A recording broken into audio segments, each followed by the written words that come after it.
At the cobbler repairing my boots, he peeled back the insole and said, "There's a blueprint hidden in here. I inherited those boots from my grandfather when he died 6 months ago. They were the only thing I asked for. My mom thought I was crazy for wanting beat-up work boots, but they meant something. He wore them every single day for 40 years. The leather finally cracked, so I took them to Angelo's shoe repair on 5th Street, small shop that smelled like leather and wood polish. Angelo was a 70-year-old cobbler who took the boots, turned them over, and nodded. Good boots, real craftsmanship. Don't see this quality anymore. They belonged to my grandfather. He set them on his workbench and grabbed his tools. I was about to leave when he stopped me. Wait, come here. I walked back over. He peeled back the right insole, and underneath was a thin sheet of blueprint paper. There's a blueprint hidden in here, he said. Angelo unfolded it. A detailed floor plan labeled First National Bank, lower vault level. My blood went cold. What did your grandfather do? Angelo asked. Carpenter. Built houses, cabinets. He pointed at the blueprint. This isn't a house. Security cameras in red, air ducts in blue, arrows from loading dock to vault. Guard rotation notes in the margins. Date in the corner, March 15th, 1982. I pulled out my phone and searched First National Bank robbery, 1982. The first result made my stomach drop. March 18th, 1982. First National Bank of Ohio. $3.2 million stolen from lower vault. Thieves entered through air ducts. Never solved. Angelo was reading over my shoulder. 3 days after the blueprint date. I couldn't breathe. My grandfather, the man who taught me to fish and took me to baseball games, had robbed a bank? Did he have money problems? Angelo asked. I thought back. No. Opposite. Retired early.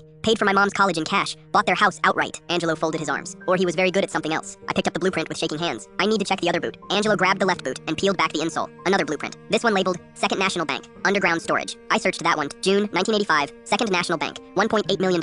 Air duct entry. Unsolved. There were 4 more blueprints total. 6 banks. 6 unsolved robberies between 1982 and 1991. Every single one matched the dates and methods perfectly. Your grandfather was a ghost, Angelo said quietly. Never caught. Never suspected. I sat down on the bench, head spinning. My whole childhood, I thought he was just a simple carpenter. Turns out he was one of the most successful bank robbers in Ohio history. What are you going to do? Angelo asked. I stared at the blueprints spread across the workbench. Evidence of crimes that had haunted police departments for 40 years. But he was also my grandfather, the man who raised me when my dad left, who paid for my mom's medical bills when she got sick. I don't know, I said honestly. Angelo was quiet for a long moment. Then he picked up his lighter and held it near the edge of one blueprint. I've been fixing shoes for 53 years, he said. I've seen a lot of things hidden in boots. I learned a long time ago that some secrets should stay buried. He looked at me. Your grandfather is dead. The bank's got insurance money. Nobody gets hurt if these burn. I thought about my mom, about what it would do to her to learn her father was a criminal. But what about the families who lost money? I asked. Angelo shrugged. The statute of limitations ran out decades ago. Even if you turned these in, nobody goes to jail. Nobody gets their money back. All that happens is your family's name gets dragged through the mud, and your grandfather's legacy becomes bank robber instead of good man who raised his family. I picked up one of the blueprints. My grandfather's handwriting was in the margins. Notes about timing, guard rotations, camera blind spots. He'd been meticulous, professional, and he'd never been caught because he'd been smart enough to stop, to walk away, to hide the evidence so well that it took 40 years and a cracked boot heel to find it. Nobody else knows about this? I asked Angelo. Just you and me. I looked at him. Really looked at him. This old man who fixed shoes and kept secrets. Why would you help me? Angelo smiled sadly. My father did some things during the war. Things that would change how people remember him. But he was also the best father I could have asked for. People are complicated. He held up the lighter again. So, what's it gonna be? I thought about it for maybe 10 seconds. Then, I handed him all 6 blueprints. Angelo lit them on fire one by one. We watched them burn until there was nothing left but ash. He repaired my boots and handed them back 2 days later. I still wear those boots. Every time I do, I think about my grandfather, about the secrets we keep, and the complicated people we love. And I think about Angelo, who understood that sometimes the best thing you can do with the past is let it burn.